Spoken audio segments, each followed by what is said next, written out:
Cypress Development Corp's flagship lithium project is located just east of Albemarle's Silver Peak mine in the heart of Clayton Valley, Nevada. A 12-hole exploration drill program for lithium-enriched claystone on Cypress's 100% controlled properties is now underway. Cypress Development Corp trades on the TSX Venture Exchange, symbol CYP, the Pink CYDVF, and on Frankfurt's C1Z1. For more information, please visit our website, cypressdevelopmentcorp.com.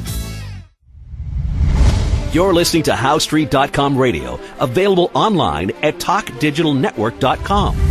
Welcome to HowStreet.com radio, the online source for market opinions. Here is Jim Goddard.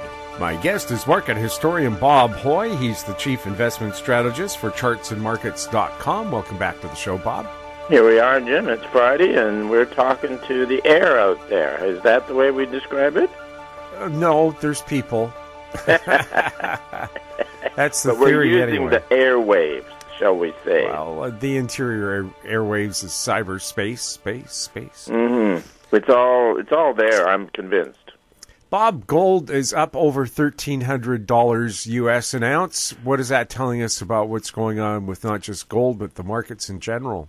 Well, gold has been acting well since getting washed out.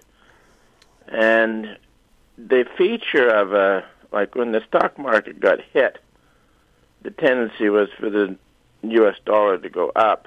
And it wasn't just the stock market that was getting hit. It was industrial commodities, crude oil, base metals, lumber, things like that.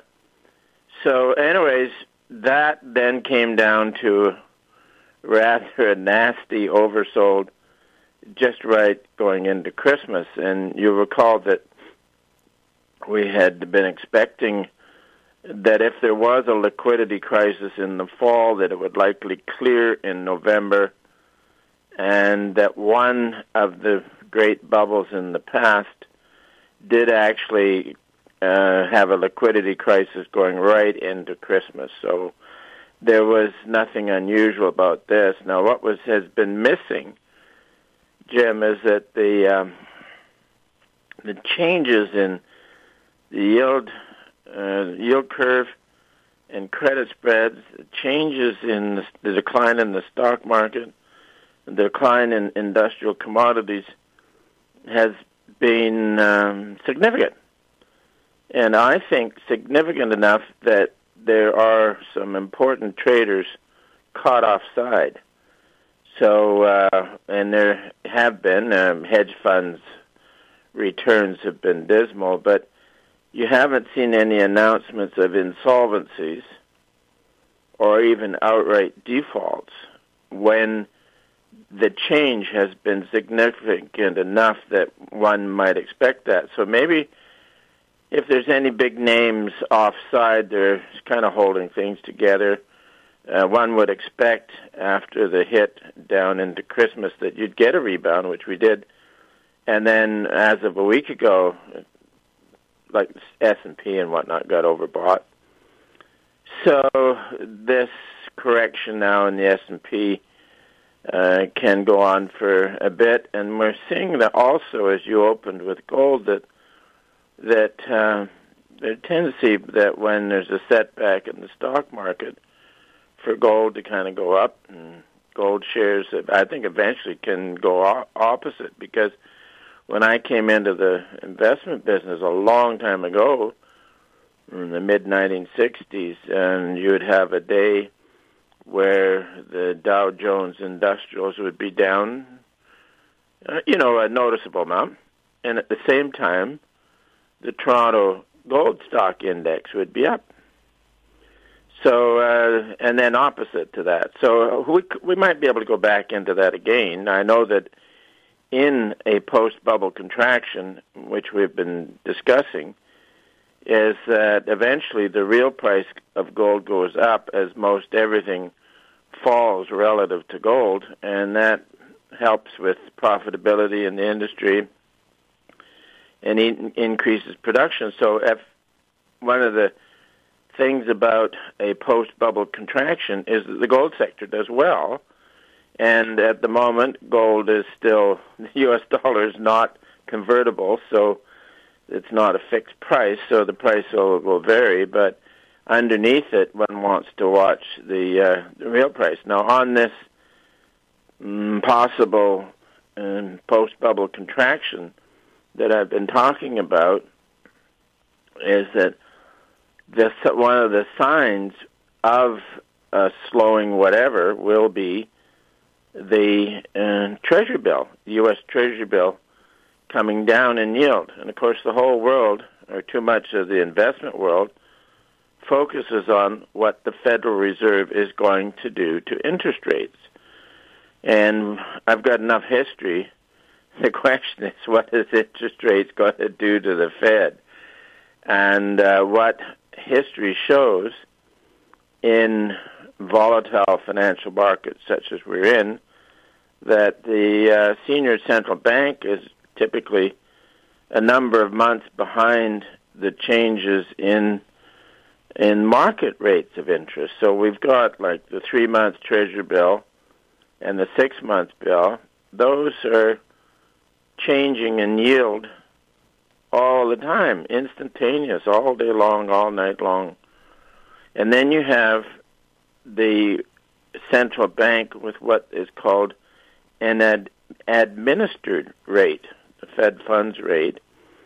And the belief is that the Fed can set that interest rate, and then that will affect the economy. And that's all the theory. It's not quite to reality. So what we've been looking for is the long, steady rise in the Treasury bill rate to reverse, and the 3-month bill to get up to 246 a couple of weeks ago. And then fortunately yesterday wrote it up that it looked like it was rolling over, and then today the yield is down to 238. So it is declining. So here was the other thing you wrote yesterday, is that how is the Fed going to come up with a rationalization for following the market rate down with a change in the administered rate? So that'll be interesting, because they've had all sorts of stories about raising rates, but I think they've been just following interest rates up, and then they'll follow them down. So this is going to be a good measure on the theory and practice of central banking. A bear market is one thing, a recession is another thing, and then the public will look at all of the trillions of tax dollars that policymakers have thrown into the financial markets in order to prevent bad things from happening. Now, a bad thing has been lately with a hit to the stock market. The next bad thing would be the discovery of a slowing economy. And, Jim, when I think about it, quote, bad thing, it sounds like a short story by Stephen King. We'll have more with Bob Hoye right after this.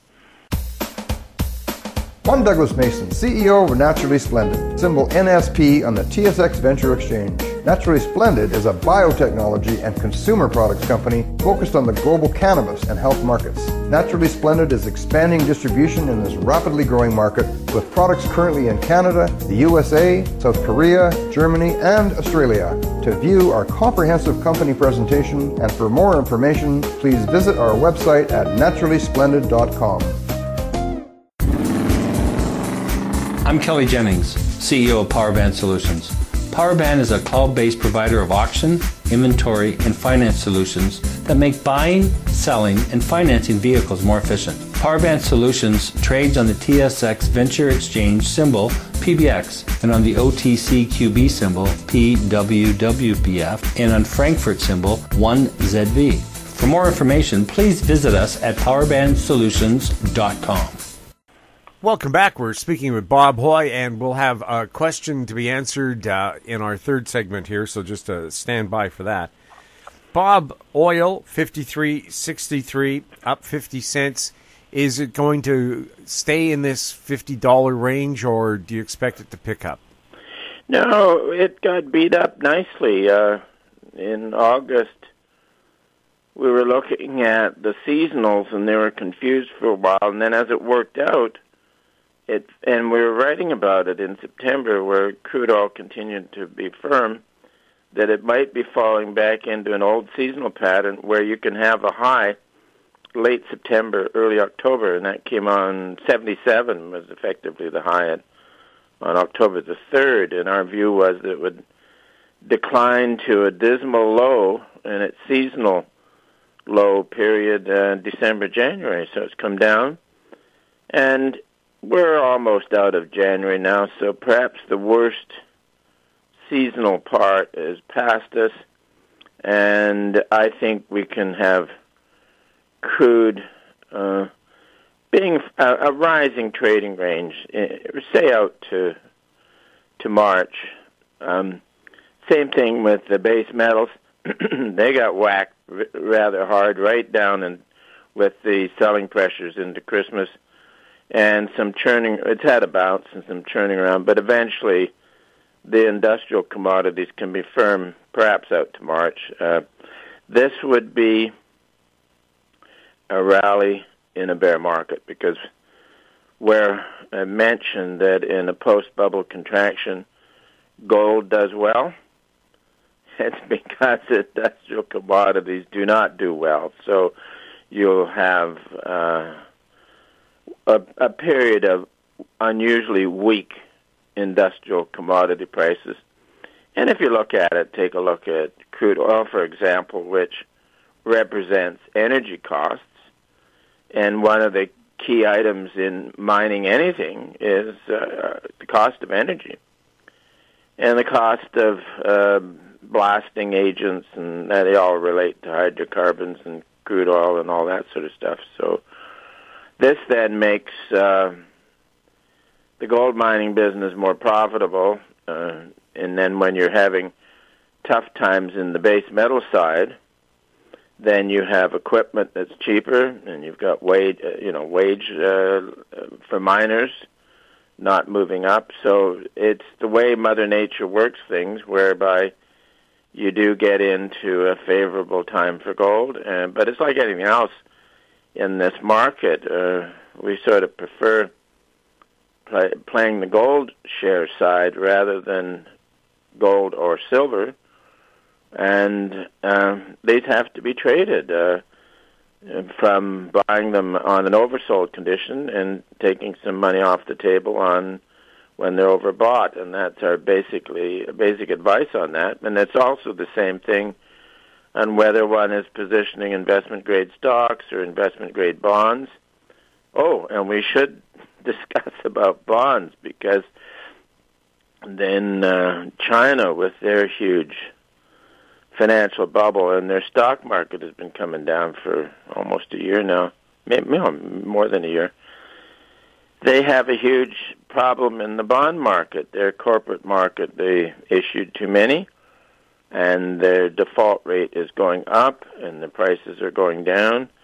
Then the other one, which still amazes me, was the announcement a month ago about the vacancy rate in apartments in China is 22%, and that represents 50 million empty apartments. So who needs to build any more for a while?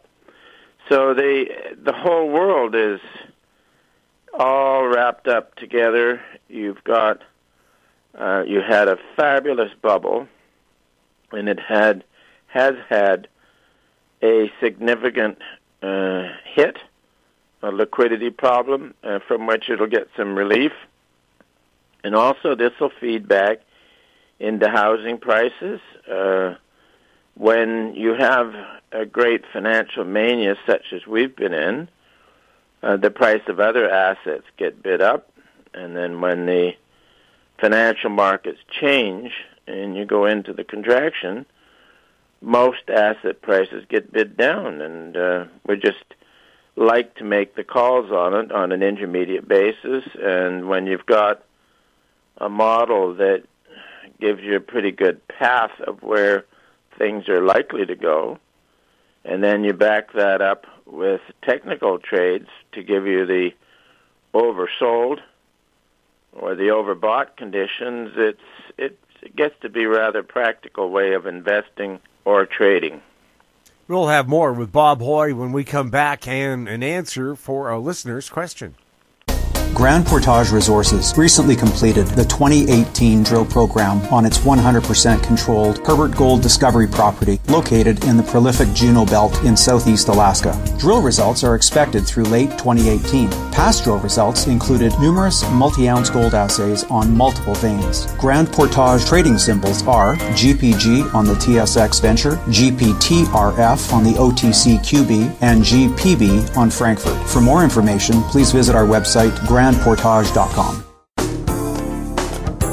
Don't miss out. Stay informed. Receive the HowStreet.com weekly recap with thought-provoking podcasts, radio, and articles delivered to your inbox. Sign up for the HowStreet.com weekly recap on our homepage at HowStreet.com. Welcome back. We're speaking with Bob Hoye. Bob, the question from our listener, Michael. It seems that sometimes the gold stocks move up and down together with the S&P, and other times they do the reverse and follow the gold price up and down. Thursday, for example, gold and silver were down, but the junior miners and the S&P were up. Could we experience again a situation like 2008 where the gold miners were sold off in conjunction with the equity markets due to margin calls, or just selling because of panic? If that were the case, should one be better positioned now in the dollar and gold and wait for the next big leg down this year and pick up the gold miners at the first intermediate low in the context of the larger sell-off in equities? Bob, I hope you followed that. I have, yeah. It's a good question. Michael is looking at a number of things, which is the way to go about it. But I'm going to slip back to our historical model and we've been, on this now. Well, actually, back on the big gold boom to 2011, our special technical things kicked in, and it was just extremely oversold and overbought as it was in the speculative peak in January 1980, which we pointed out and that it was dangerous, etc. So anyways, for this, over the last 10, 12 months, we have been talking about the probability of a liquidity crisis in the fall, which we did get. But that would set up the bull market for gold's real price. And then that makes for a bull market in gold stocks. But the irony is that the financial pressures that sets up the bull market for gold would also take the gold stocks down, which they did, and they became oversold. November 1st, we then decided that some of our comfort indicators were getting comfortable and that we would accumulate some gold stocks on weakness. And there was a few weeks of decline after that. So we have a modest position in gold stocks because they were just so depressed. But there will be a time when the bull market for gold stocks will be more evident, and it's going to be like it's like the bull market for stocks. You buy the dips, but when you're now in a bear market, an overall bear market for general stocks, you sell the rallies. But it's the opposite way around in the golds, where you would buy the dips, and this is where our work should be very helpful. And the question is, how do you get positioned? Well, Michael, we've at early November, we positioned a modest amount, and we're content with this. We haven't had any urge to trade out, but at some point we will add and give ourselves more of a representative weighting. But thanks very much for your question. Bob, thank you so much for being on the show. We'll look forward to next week. My guest has been market historian Bob Hoye. He's the chief investment strategist for chartsandmarkets.com. If you have any questions for Bob, you can send them to info@howstreet.com. I'm Jim Goddard. Thanks for listening. Comments made on HowStreet.com radio are an expression of opinion only and should not be construed in any matter whatsoever as recommendations to buy or sell any financial instrument at any time. Available online at TalkDigitalNetwork.com. HowStreet.com radio is a production of HowStreet Media Incorporated.